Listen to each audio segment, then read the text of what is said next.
Good morning, everybody. Thank you for joining me today in this webinar about quality control. It is a great topic, at least for me. I really like processes and I enjoy it a lot. If you have any questions, you can use the chat window. You can also use the Q&A.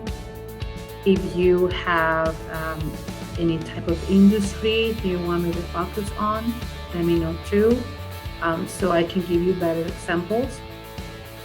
This webinar is, I tried to do it really easy to understand. I know that processes sound complicated for many of small business owners, since they do believe that it's all about big companies and a small company doesn't really need to develop any quality control process, but it is not that way. So I'm gonna try to go over and make it as clear as possible.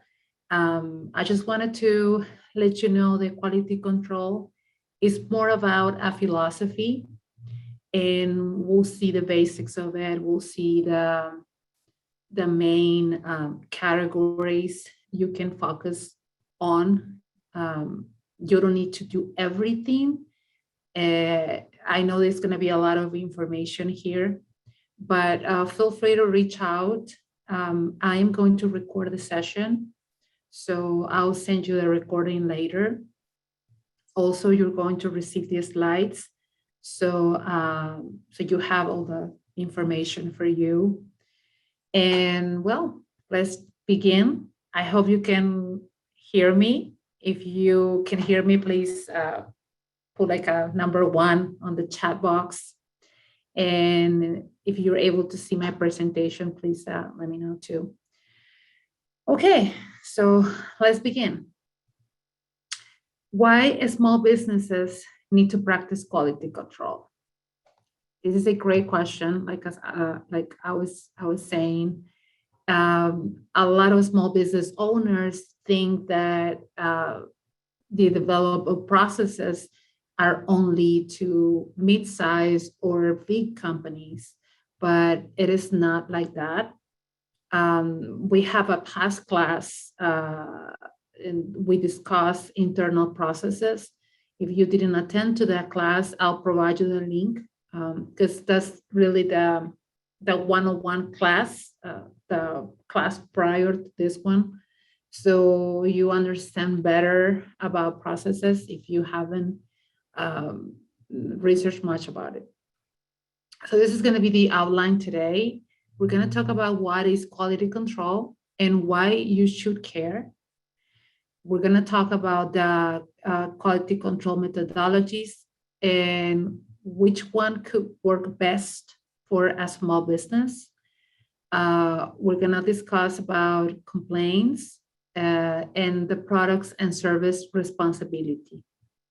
What are your responsibilities? And we're going to talk about tips and action plan. I always like to provide like an action plan for you to review it and to start to work on your processes, your quality control processes, okay? I would like to give you a couple of data that I collect for you today. The first one is, what is the biggest challenge for small businesses? This survey was made by CNBC in 2019, and 52% of the small business owners responded the most important problem for them was labor quality. Okay, it was hard to find qualified workforce for for the jobs, and this is a very big problem. And sometimes it is about training. Sometimes it's about the onboarding process. We're not discussed much about this, but I just wanted to let you know that it's a big number, 52%. Labor quality is one of the main issues. And the second that I would like to share is that one of the most difficult tasks entrepreneurs face is that 76% agree that it's about sales. This survey was done by Bank of America in 2020, so just last year. And this is a big concern. It looks like that small business owners and entrepreneurs are struggling with sales. They open a business, everything's good. They create the entity, they're ready to start. They maybe put a marketing on place, a marketing strategy in place, but the sales is one of the most difficult tasks.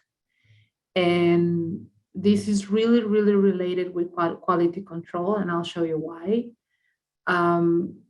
But it is very important to start to focusing on the behind scenes, the behind tasks in your operations, in that part of the operation business. So it's shocking.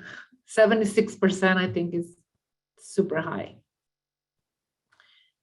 Okay, so let's start with what is quality control. Are the operational techniques and activities that are used to fulfill requirements for quality in a product or service. What type of qualities or what type of qualities you're going to see in a product or service, it is going to depend on your industry, on your type of industry, okay? So a restaurant is not going to have the same quality control than a retail store. There might be similarities, but it's not going to be the same because the operation portion of those businesses work totally different. So it doesn't mean that there's only one type of quality control. It's going to be different and it's going to be adjusted to your business needs. Okay. Why should you care about quality control? Well, basically because this is the last checkpoint between your product or service and your customer. Okay, this is it. Once you deliver this product, you're not going to be able to take it back. It's already it's already in the public. So if you didn't properly check something before, if you didn't do like a last revision that everything is working fine with your service or it's working good with your product, you're not able to do anything except waiting for the customer to be satisfied or make a complaint later. So that's why you should care, because once your product or service goes out to the public, there's not much you can do except waiting. Okay, but if you have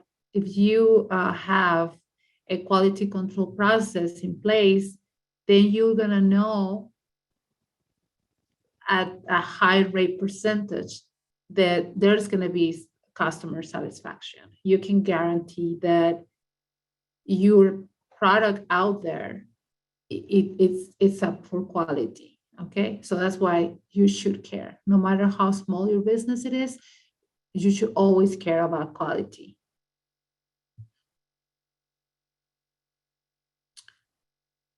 These are the 3 reasons. There's more, obviously, but for me, these 3 are the main reasons behind the lack of quality control implementation in small businesses. The first one is that small businesses tend to be family oriented.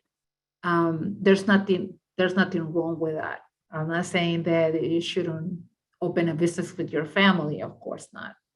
What I'm trying to say is that because it is a family-owned business, they tend to not develop internal processes at all.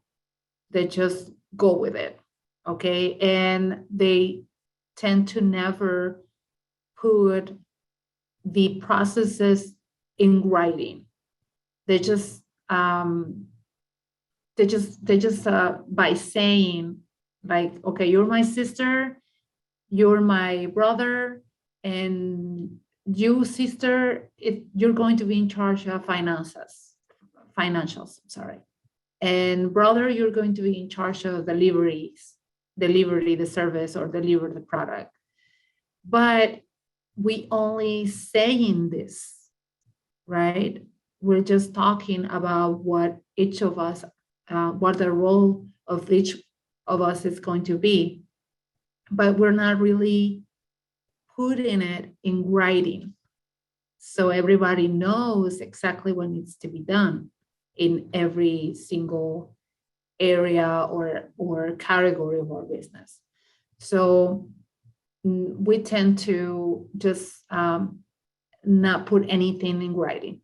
And that's a mistake. That's a big mistake. So no matter that you are family-owned business, no matter that you're working by yourself, you still need to develop processes and you still need to put them in writing, okay? The second reason is because a lot of small business owners, they focus in day-to-day operations. And I know this is hard, especially if you are by yourself. You know, we have to wear many hats. Like I am finances, and now I'm marketing, and now I am operations, and then I'm production. And, you know, I have many roles in my small company. But we still need to have that time to write everything, because just think for a moment that you are the only one in your company and something happens, okay? God forbid, of course. Something happens, you need to take a few days off. You need to go on, you know, an emergency trip. You know, a lot of things can happen. And then you have to find a replacement for you while you're gone. And think about that this person who's going to come to replace you for a few days doesn't know much about your business. So this is the way that you can assure that at least this person is going to have a little bit of knowledge about what activities need to be completed or need to be done. So I know it's hard, but we need to find the time to start to work on our processes. And the number 3 is that no budget is allocated for training. I know that when you open a small business, sometimes you don't have that much money, okay? You have maybe, you open your business with 3,000, 4,000, even less than that. And you have to allocate money for other things like certifications, licenses, materials, and other things that are maybe for you at that moment are more important. But you don't need that much budget to do training. If you understand the nature of your business, if you understand that the type of industry you're in, you should be able to provide training for your workforce. If you have 2 or 3 employees, I'm pretty sure you have the knowledge to train them properly. If you create a training program prior to onboard someone onto your business venture. Or if you don't have the proper training in some aspects of your company, there always training out there, free training out there like this one. They can show you how to start to do it on your own. So you don't need to pay someone to do it for you. But it is very important for you to start doing this, because think about for a moment that if your company grows a lot later, that of course that's what you are expecting, right? To grow your business. then it's going to be harder to track these processes because the companies get so big that then you're going to need to hire someone to do it for you, to write the steps, to create flow charts, and that costs, at the end, it's going to cost you more. It's going to cost you more money to implement this later than start to implement now that you're small. It doesn't mean that you have to create a sequential steps, like 10 or 12 sequential steps. You can do with 3 or 4. You can start small and then, or you can, for example, you can focus in one area first. Let's say you're going to focus on customer satisfaction. Then start to do your processes, start to create your processes in customer satisfaction. And then once you finish, then start another category. But really, I think that this is the best time for you to start when you are a small business, because like I said, once you start to grow, it's more difficult to track these processes, and it's going to end costing you more money than if you start now.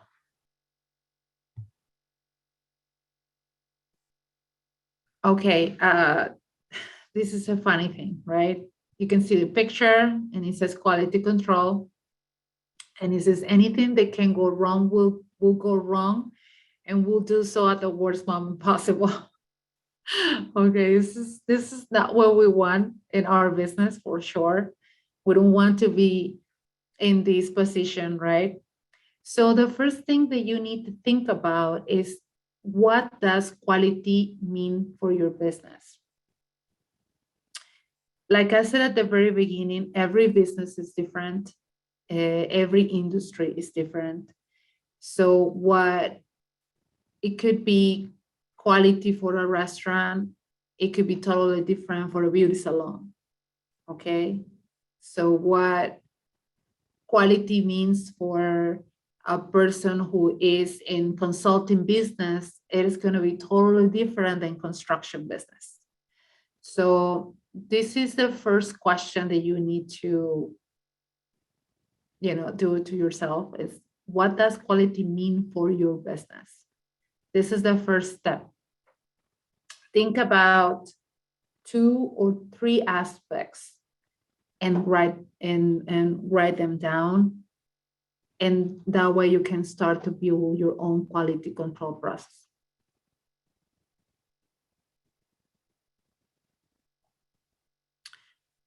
What quality control methodologies work best for your small business? I'm going to talk about 4 or 5 that I think can be adapted to your business. These methodologies I'm going to show you are meant for big companies or mid-sized companies, but it doesn't mean that you cannot take some of those, some of the bases that they have and apply it to your business. So that's what we're going to do today. We're going to focus on these methodologies, and we're going to make them work for our small businesses. Okay, so that's the intention today. First, and before I show you some of these methodologies, it is very important that you understand that you're going to have to integrate quality control and culture of quality. They're different things. Quality control, like I said, is are activities that you're going to create to assure the quality of your product. Okay, it could be a flow chart. They could be sequential steps, but a culture of quality is more about a transformation of your business. This transformation of your business need to be understood by management and operations. Okay, it means that everybody needs to be involved. Everybody needs to understand why why we need to implement quality control, and the importance of ethics, the importance of follow the process, and the consequences of not following those processes. So it's not only about creating sequential steps that need to be followed. It's about everything needs to show quality. Okay, since let me give you an example. If you are a fast food restaurant, okay, and you have a person in front who is the cashier, maybe, and this person is going to receive the orders, right, the food order. But if this person doesn't have a culture of quality, they might not even say good morning, right? Or they might not even smile. So culture of quality means everything. Everything needs to show quality, okay? The person who is at front needs to say hi, needs to smile, needs to be amicable, friendly. So this is what I'm trying to say. It needs to become a culture of quality, even in your job, even in your tasks. Your workforce needs to be committed. You need to be committed. If you are just by yourself right now, you need to be committed. You need to know what's your commitment. What are your ethics, your values, your mission, your vision? All that, it's the culture of quality.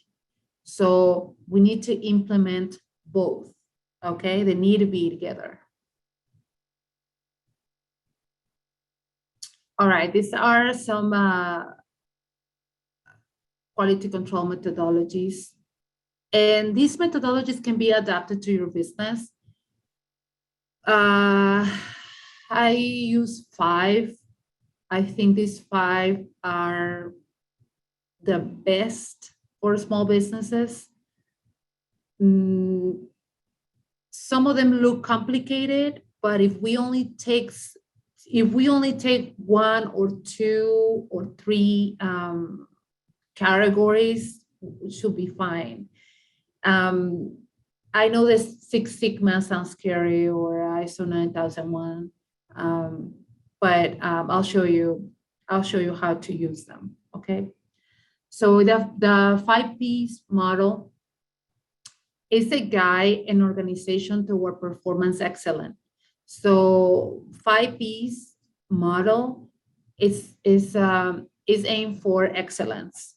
Okay. It could be in customer service.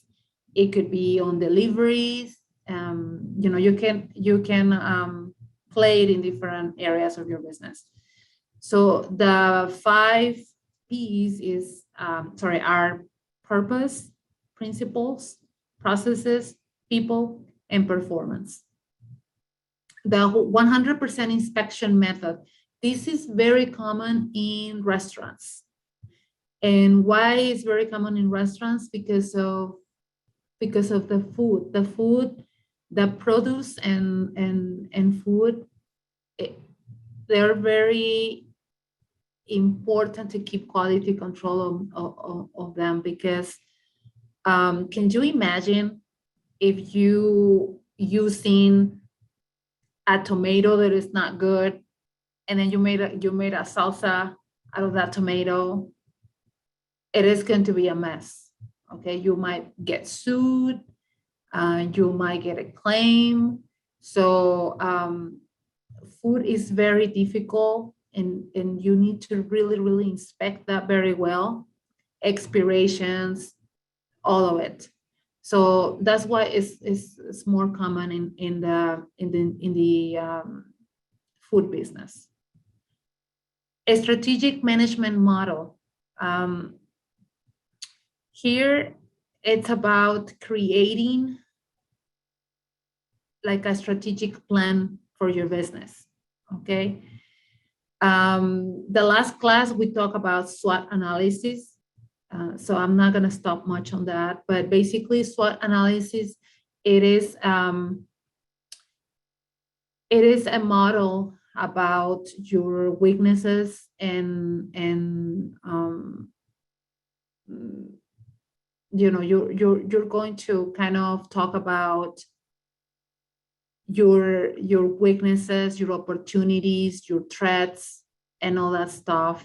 And also, strategic planning involves to create a mission for your company, a vision, develop the values, focus on goals and objectives. So I'll show you an example.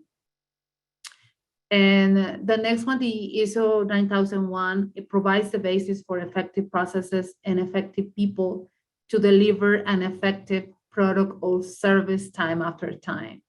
This one focus on customer satisfaction. That's the main goal, customer satisfaction. Then Six Sigma. Six Sigma is about reduce waste. And waste, by waste, I mean materials, production, inventory, but also it could be time management, like how employees waste time in activities that they don't need to be doing at that time, at that moment. So it focuses on waste and create also improves customer satisfaction. That's a main goal for Six Sigma.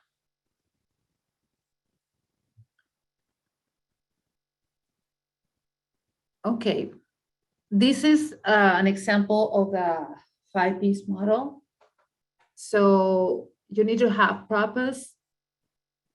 You need to develop principles, which are tied to values and culture. Then you need to develop the processes, which is the system, sequential steps of different activities.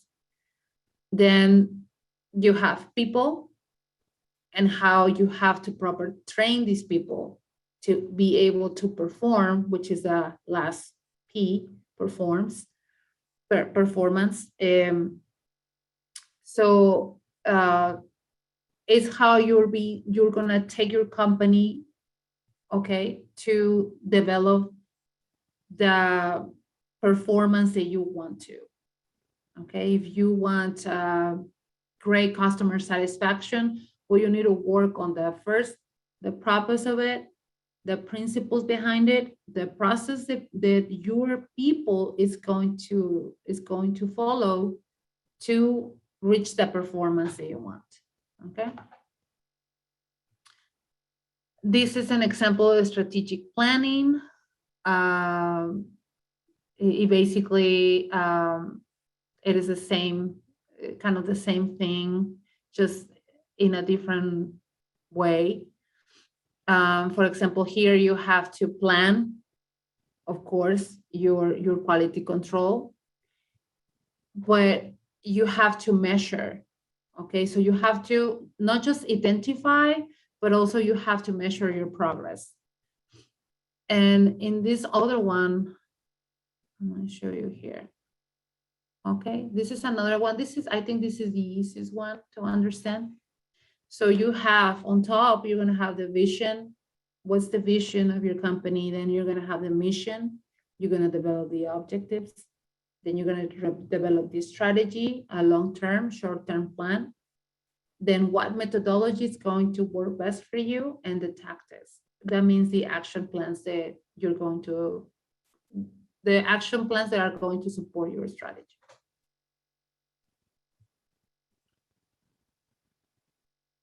I'm going to talk a little bit more about this one in particular because it is very famous. There are certifications for ISO 9001. Even, let me tell you, Department of Labor and Workforce has a grant for small business owners to get certified. You can access that grant. I'm going to give you the link at the end of the class. And what it does, this certification, I will say it is important for a small business if you're intending to grow. Why? Because a lot of big companies, they ask their suppliers to be certified in quality. And if you get this certification, it's easier for you to become the supplier of a big company or even for government. Like if your intentions are to certify yourself as a minority, for example, and you looking to grow or to get government contracts, then I will say go for the certification. Like I said, there is a grant you can apply for. They'll pay you for the certification, and I think it's a great deal. There are different levels. It sounds complicated because all the guidelines you have to follow in order to get your business certified, but it is worth it. You're going to learn a lot. So I'll provide you the link at the end of the class, okay?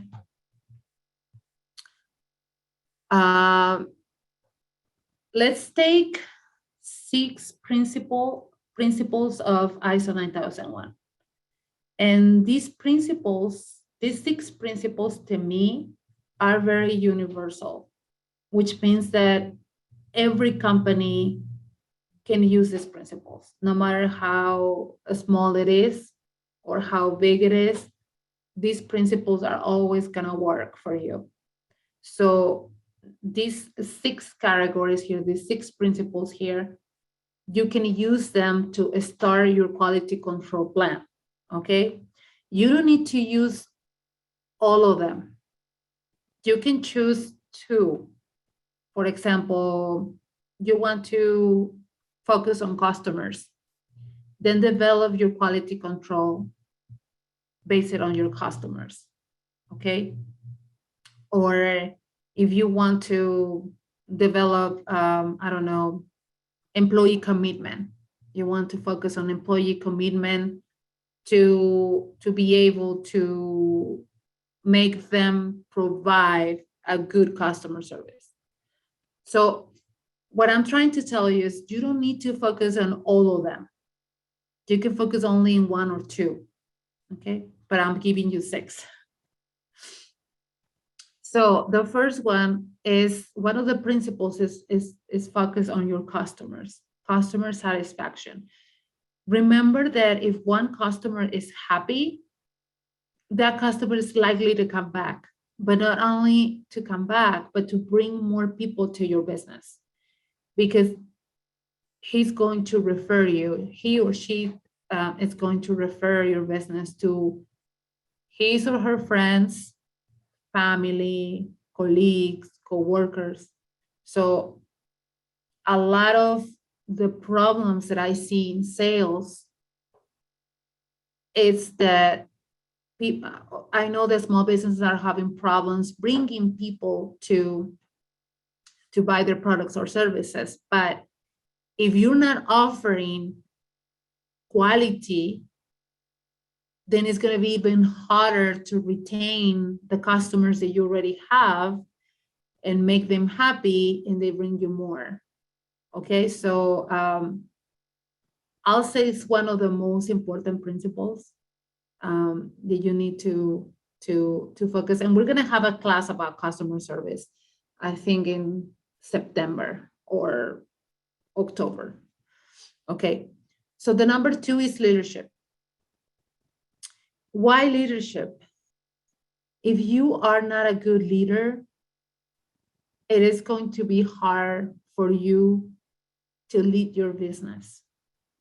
And some people don't think much about this, but if you're not able to be organized, if you're not able to create your own processes, if you're not able to establish your procedures, then you're not going to be a good leader, because, or you're going to struggle. I'm not going to say that you're not going to be a good leader, but you're going to struggle a lot, because if you bring a new employee, or if you bring an employee to your business and you don't have leadership, that person is not going to understand the mission of your company, the vision, the values. It's not going to understand them.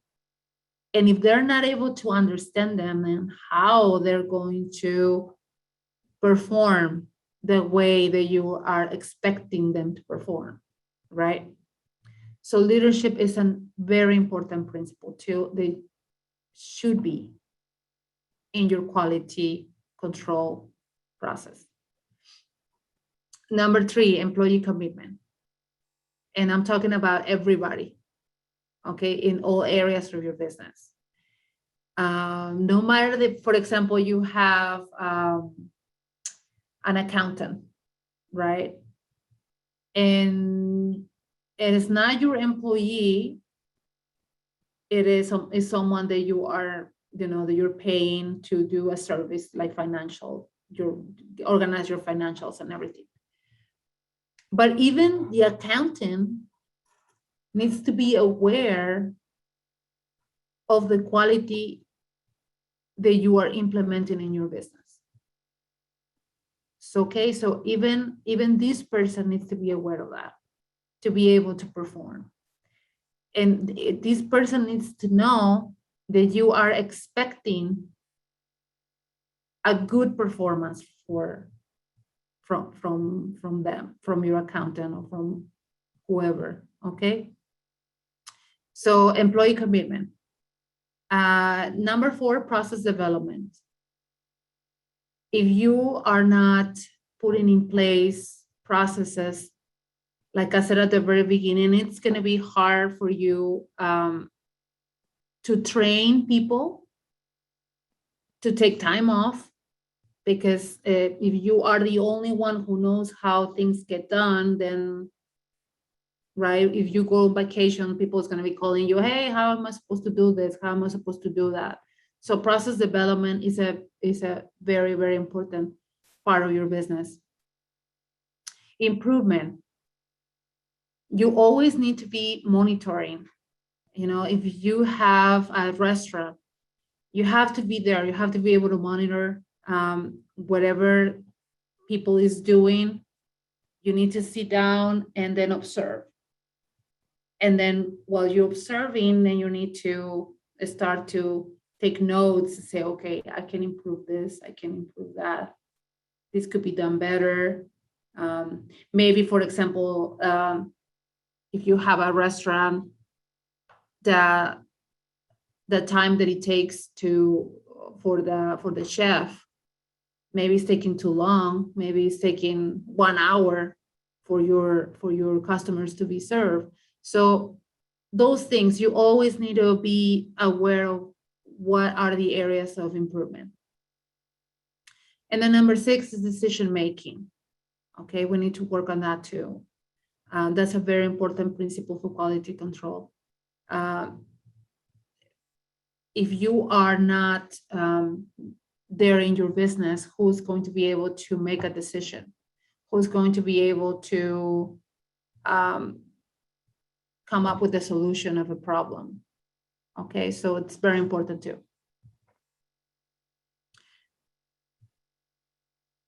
Then Six Sigma. We're gonna talk about Six Sigma a little bit.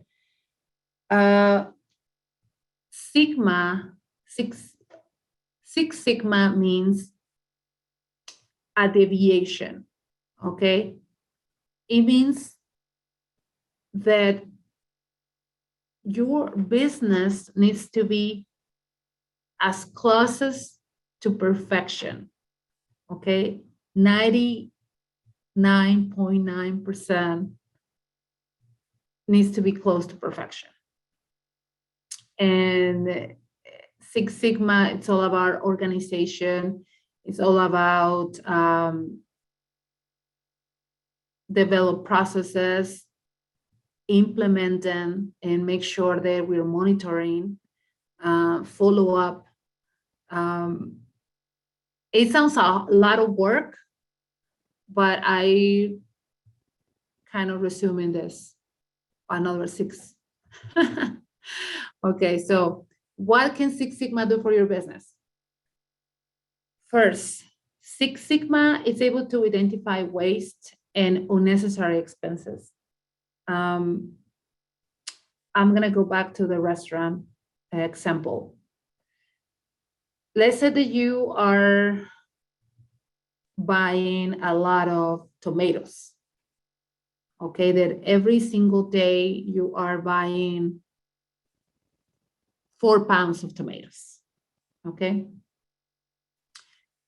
But every single day you're only using 2 pounds. And then the next day you're not able to use the other 2 pounds because for quality control, you're not going to use something that probably is not good, right? Or is not fresh enough. So then you have a waste of 2 pounds. So what Six Sigma does is you're able to create a process to not waste that much food, you know, so that's an unnecessary expenses. Then other things that Six Sigma does for your business is able to identify defects. If you put a quality control system in place to identify defects, it's going to help you to catch them before they go to the public, okay? Because you have a system put it in place. Other thing that Six Sigma is going to do for your business, because you're reducing waste and unnecessary expenses, your profit margins are going to increase because you are taking care of your business. You are taking care of the financials of your business. Another thing that Six Sigma is going to do for your business is customer satisfaction, because if you're able to identify something that is not good, that doesn't fulfill the quality is expected, then you're going to be able to catch it before it goes to your customer. So that way you're always going to deliver quality to your customer, and your customer satisfaction ratings are going to be higher. Again, employee satisfaction and commitment. If you train properly, if your workforce of your team knows what needs to be done, they're going to feel more confident. If they know what they need to do every day, they are going to feel that they have the ability, okay? And they're going to get better and better and better and better. It's like, for example, if I type 35 words per minute, for example, right? But I do this every single day. Like every single day I have to type. In a few days, I'm going to start to type in faster. Maybe I'm going to type 50 words per minute after a couple months. Why? Because of repetition. Okay, so I'm repeating. So I'm getting better and better and better and better and better. So that's if your employees know that they're doing the best they can, and then they're becoming better at it, they're gonna feel satisfied and they're gonna have a commitment with your company all the time. And the number 6 said it allows to grow and expand your business. If you're able to have more capital because you're not wasting money, so then you're able to maybe invest these profits in something else, or in growing your business, or maybe go with a different business, or invest your money in something else. But it's going to make your capital grow.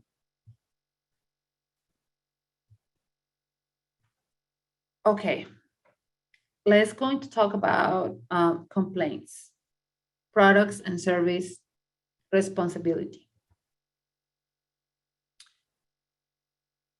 Oh.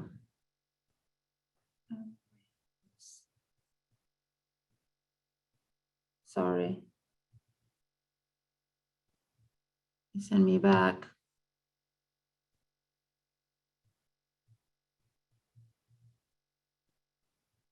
There you go. Okay. The most common complaints. I listed only 6 because I like 6. But these are the most common. Amazing.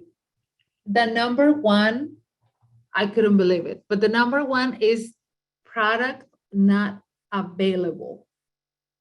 Okay. And this has to do with the control of inventory, believe it or not. A lot of companies are promoting products and services that they don't have. And then when the customer places an order, you think, oh, okay, I have, for example, beauty product. Let's talk about shampoo, right? Organic shampoo. I have my online store and I'm selling products from my Shopify store. And then someone enters an order, place an order for a organic shampoo, and your system is showing 5 pieces, right? So the person is able to enter the order, pay for it, you receive the order, and then you go to your inventory warehouse, and guess what? You don't have the organic shampoo available. Oh, wow. Why? Because you didn't have a quality control in place with your inventory. Then you're going to have to cancel this order, tell the customer, you know what, I don't have the product available, and that's going to be a hassle.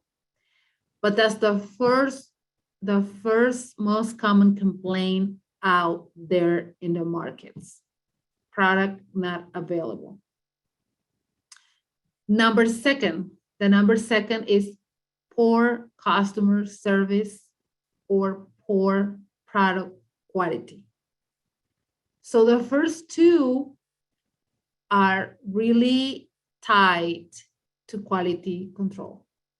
And that's why this implement quality control is so important for your small business. So these are ranking the highest: product not available and poor customer service or poor product quality. The number 3 is the lack of solving problems quickly. Okay, people want a solution at the moment. They don't want to wait 2 weeks, 3 weeks, 1 week, 5 days. They want their issue to be resolved now, and that's a problem. Number 4, companies are failing to follow up a claim.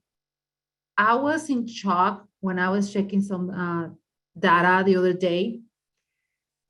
76% of complaints made online are not follow up. People never get a response. They end up calling or going directly to the store or something. But for some reason, the online claims are not being followed by the companies. So if you have or you want to have an online store and all that kind of stuff, then you need to really implement quality control on your claims or complaints. The number 5 is the lack of care from an employee. And this is going to take us back to training. Okay, so it looks like that people who is attending these customers that are complaining or that have a complaint, they don't care. And they show this to the customer. They say, you know, of course they don't say I don't care, but the attitude, you know, the negativity, when someone when someone is going in enter a complaint, the employee is just like listen, but not being helpful at all. So there's a lack of care. And the number 6 is long waiting times. People spend a lot of their time to enter a complaint, to be resolved, or to for the company to come up with a solution. It can be more than 1 week, 2 weeks, 3 weeks, depending on the case. But there are long waiting times for people to receive a solution of their complaint. So these are the 6 most common complaints out there. And this is how you need to prepare. So this is products and service responsibility. So these are 5 things you can do as a small business owner to create the quality control for complaints too. So improve customer satisfaction. Happy customer comes back and does referrals. Remember, a happy customer is going to bring you more customers. You have to be introspective with your business. You have to create an analysis and then a feedback. You have to do a self-examination, and then you need to target the areas that need improvement and supervision. So let's say that a customer comes and complains about, again, let's go back to the restaurant, about the enchiladas weren't any good, okay? The taste, the flavor, it could be a bunch of things about why the customer didn't like those enchiladas. So then you need to start to, of course, provide a solution to your customer, a discount, another meal for free. You have to make them somehow feel satisfied. But then you have to target, okay, something is happening, okay? If one customer already complained, the major error is to not do anything, okay? So you have to listen to the customer and then do a self-examination of your business and target the area, okay? Then the number 3 is encourage customer loyalty. If you listen to your customer, you're going to make them feel that you care, okay? And you need to show them care. You need to show them that you are interested in what they're saying, not only on the money, not only on, oh, you already ate in my restaurant, you know, you already pay me for the meal, who cares, right? They need to feel that you care. And that's how you're going to encourage customer loyalty. It doesn't mean that in your business, you're never going to have a complaint or nothing ever is going to happen. Everything's going to be 100%, okay. Things are going to happen. So you need to be able to feel your customers welcome to give you suggestions and complaints. Number 4, generating solutions to solve problems. And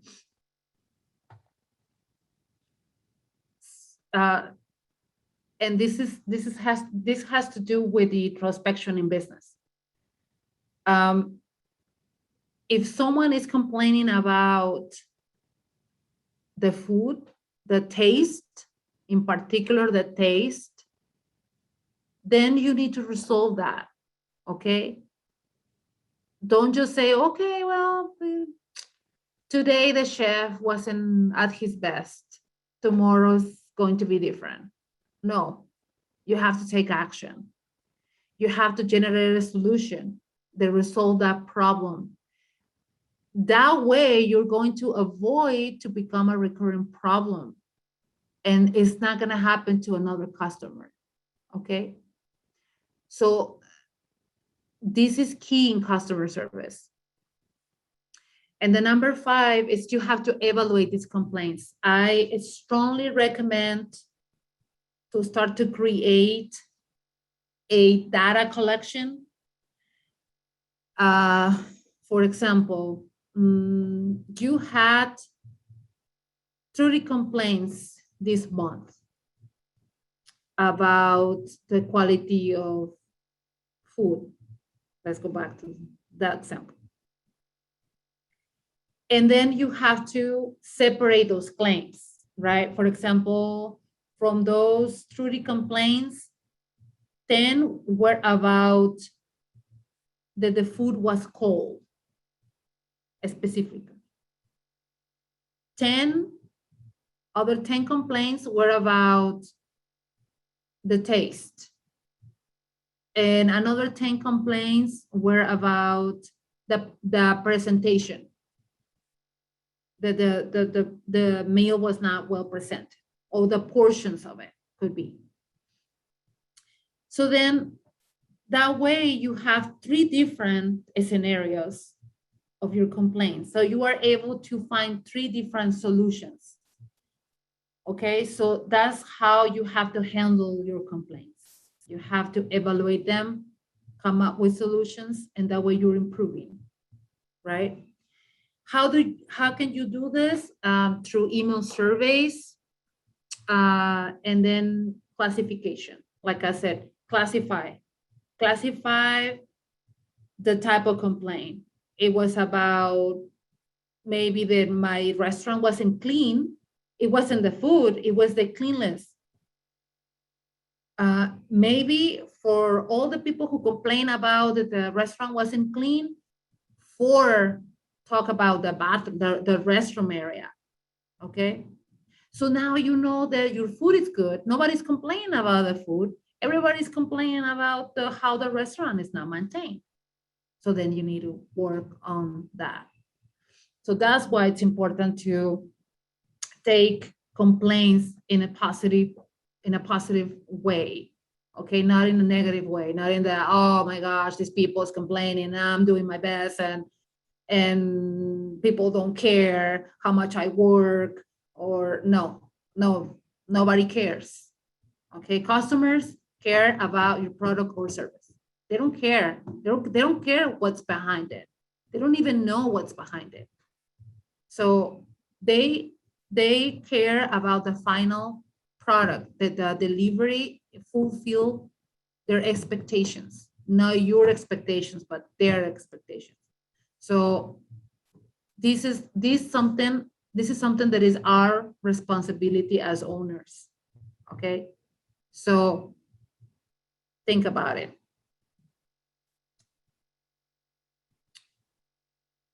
Okay, let's go for a tips and action plan.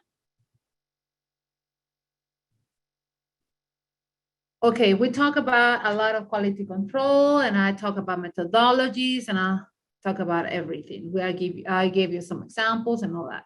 Now, how I'm going to start.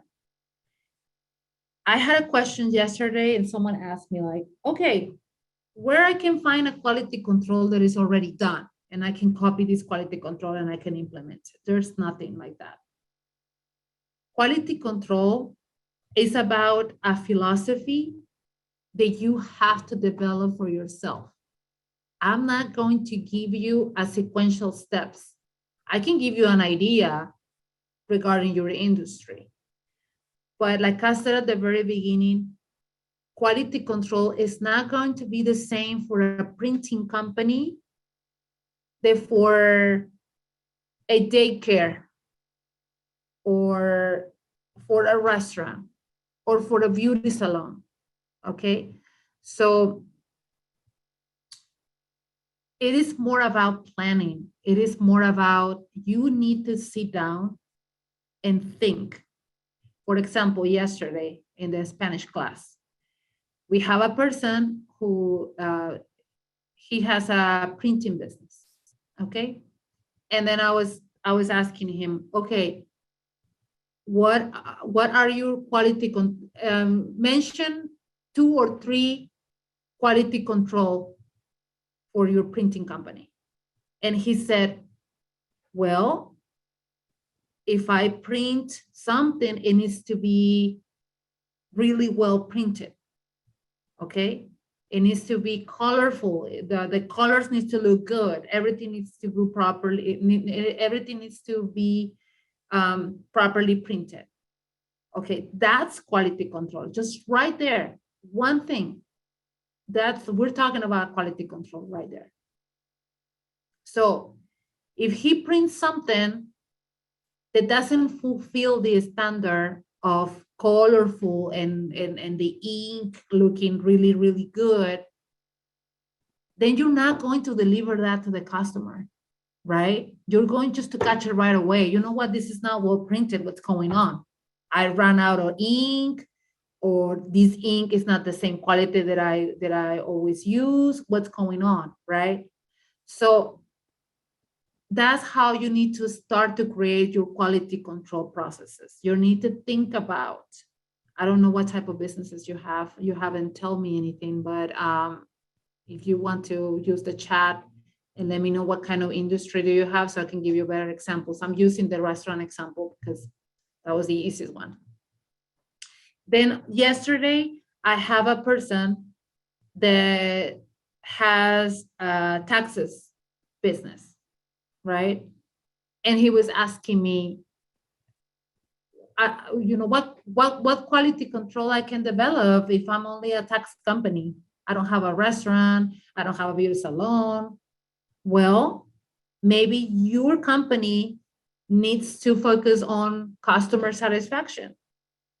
And what are the steps of quality control for a tax company? Well, maybe when you are delivering the documents for your customers to sign, you need to review that the social security is correct, that the name is correct, that the amount is correct. Maybe you need to double check the information with the customer right there before sent, right?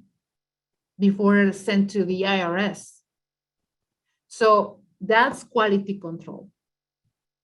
And that's why I cannot give you, I only can give you ideas, right?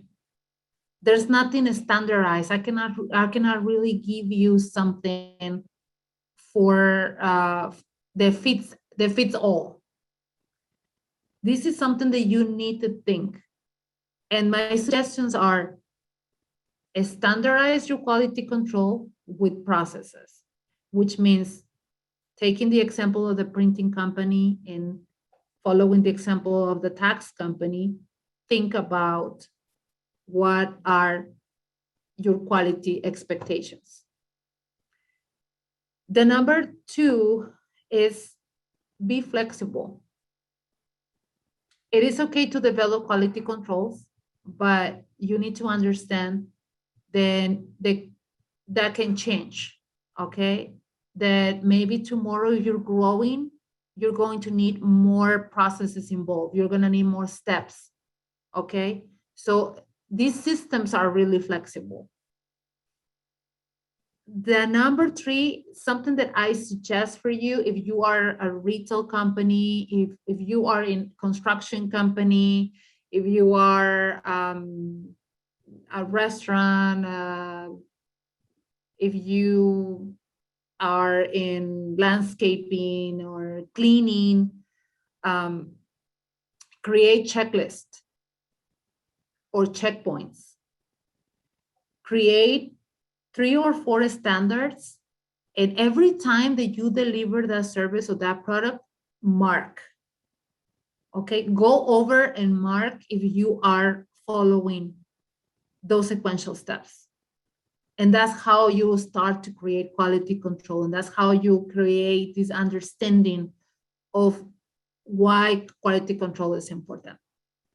Then the number 4 is choose a quality control methodology that you can adapt to your business. I gave you 5, but there are more out there. Even you can make a mix of them. You don't have to follow just one. You can take, you know what? I like the way that ISO 9001 talks about customers. I'm going to take that philosophy. Maybe I like this about Six Sigma. Maybe I like this about the 5P model. Maybe I like this of a strategic planning. So you can take a mix of everything. You don't have to follow only one. Okay, you can take whatever is good for you, whatever you think is going to work for your business. The number 5, collect real data. By data, I meant information. Okay, it's like I was explaining to you before. If you have complaints, that's data. That's information that is going to help you improve your business. That's information that people is giving to you to be better. Okay. And number 6, evaluate your company. Self-examination is key. You have to evaluate your company.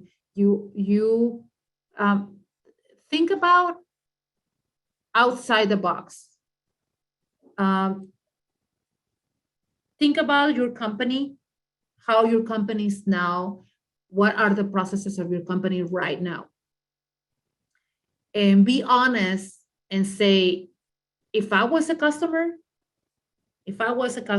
of my company, what would I think about my company? Don't think as you are the owner. Don't think how much money you are investing on it, or how much money you invested already, or how much time. Because of course, you're not going to be neutral. You're going to say, oh, my company is everything to me, right? So you need to see it as the perspective of the customer, and be honest with you and say, I really can improve this. I really can do better on this. So don't be afraid of self-examination. That's one of my suggestions. Okay, the action plan. You don't need to do the whole thing, okay? I'm just giving you homework, okay? But you don't have to do everything. I'm giving you basically 3 different tasks. You don't have to do them all. I mean, if you want to, of course, it's going to be good for your business. But let's say that you don't have that much time, just choose one. So the first action plan. What are the quality control standards of your business? Think about the examples I gave you about the printing company, the restaurant, and the tax company, okay? What are the quality standards of my business? Write them. Remember, if you don't write, you're not going to retain. You need to write them in order to remember them. Now, when you finish to write them, then it's structure. Okay, create a flow chart, a sequential step. 1, 2, 3, 4. You don't have to create like a nice flow chart with colors and all that stuff. Okay, if you want to make it simple, just structure them. Step 1, step 2, step 3, step 4. How many you can identify. Okay, then for example, you have a cleaning company. What are the sequential steps? Well, I need to wear gloves. I need to make sure that I'm using the right liquids, or this particular brand, they are not too abrasive, things like that. And the number 3 for the first block is choose the right methodology for the quality control of your company. Like I said, you can do a mix of all of them, or you can only focus on one or two things. Do you want to focus on customer satisfaction? Then choose a methodology for that. And block number 2, another homework, effective communication. Train your work team if you have one. If you have contractors that work for you, if you have third parties that are providing you if you're in retail, train your work team or yourself if you're working by yourself to follow the procedures. Remember that nothing is going to happen if you don't take action. Okay, you structure them. Perfect. You create a flow chart. Awesome. But if you're not following, then you're not doing anything. Okay. Then establish your corporate culture and deliver the right message. Create your vision, your mission. You don't have to do like a big letter. I mean, a paragraph, 3 or 4 lines, that's fine. You don't need to, write a book about it. But start to establish your corporate culture. Just sit down and think about, okay, what's my mission? What do I want to accomplish with my business? Why quality is so important? How can I reflect quality in my business? Okay, think about it and start to develop. And in effective communication, also another homework is evaluate and improve. You always have to be measuring and then redirect. If something is not working properly, then redirect, change it and implement other things. Like I said in the other slide, be flexible. You can change things, you can switch them. Even you can ask for feedback from your own team.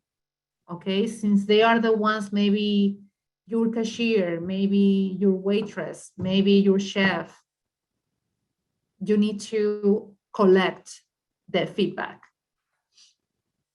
And the number 3, it's what is your policy for complaints or claims? Do you have one? What do you do? What are you going to do if someone complains about that you didn't clean properly a restroom? Do you know what to do? Have you thought about it? Maybe not. So create and standardize your complaint or claim policy. Okay. Establish solutions to the most common complaints and claims. I already gave you a list of 6. Remember the most common complaints?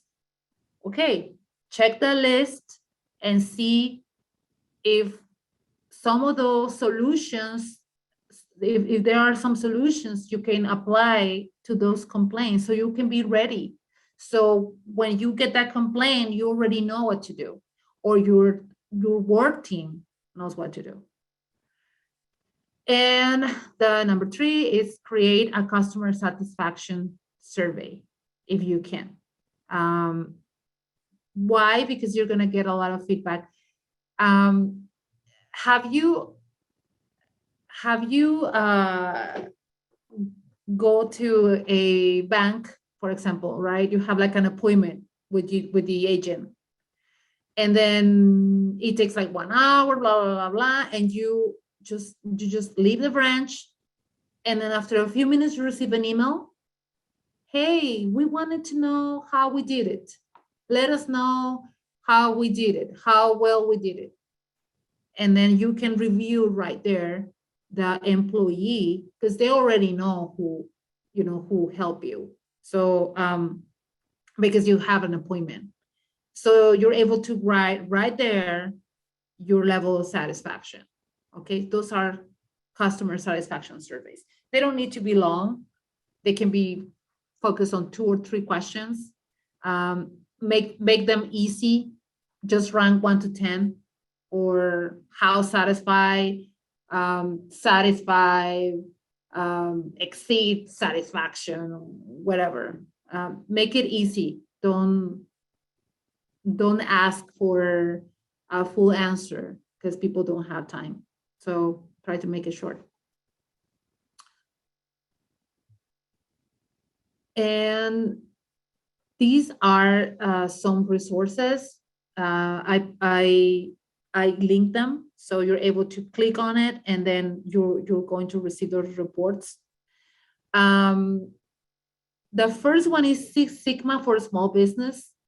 That's a PDF, and it's like a long book. It's like 200 pages, okay, but you can skip some of the material. But